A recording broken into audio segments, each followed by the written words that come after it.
రెండేళ్లు వెనక్కి వెళ్తే 'నాని' సినిమాలు 5, 6 కోట్లు వసూలు చేయడమే గొప్ప అన్నట్లుండేది. 2015లో అతడిని మళ్ళీ సక్సెస్ ట్రాక్ ఎక్కించిన 'ఎవడే సుబ్రహ్మణ్యం' 5 కోట్ల షేర్ కూడా వసూలు చేయలేదు. కానీ 'భలే భలే మగాడివోయ్' నుంచి 'నాని' దశ తిరిగిపోయింది.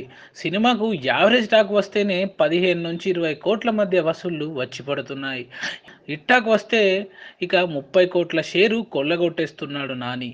'నాని' చివరి సినిమా 'నేను లోకల్' యావరేజ్ కంటెంట్‌తోనే 35 కోట్ల దాకా షేర్ వసూలు చేసి ట్రేడ్ వర్గాల్లో సంచలనం సృష్టించింది.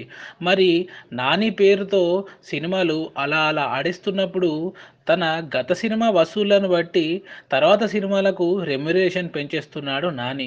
'నేను లోకల్' సినిమాకు పారితోషికం 3 కోట్లు తీసుకున్న 'నాని' తన లేటెస్ట్ మూవీ 'నిన్ను కోరికి' రెమ్యునరేషన్ ఇంకో కోటి పెంచాడట. మొత్తంగా 'నాని' రేటు 4 కోట్లకు ఫిక్స్ అయింది. ఈ సినిమాను దాదాపు 15 కోట్లలో పూర్తి చేసినట్టు సమాచారం. బిజినెస్ కూడా 25 కోట్ల దాకా జరిగిందట.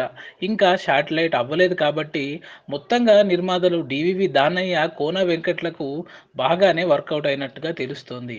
అయితే క్లాస్ లవ్ స్టోరీలా కనిపిస్తున్న 'నిన్ను కోరి', 'నేను లోకల్', 'భలే భలే మగాడివోయ్' తరహాలో వసూళ్ల వర్షం కురిపించే అవకాశాలైతే లేవు కానీ టాక్ పాజిటివ్‌గా వచ్చినట్లయితే 20-25 కోట్ల వసూళ్లకు పరిమితం కావచ్చేమో.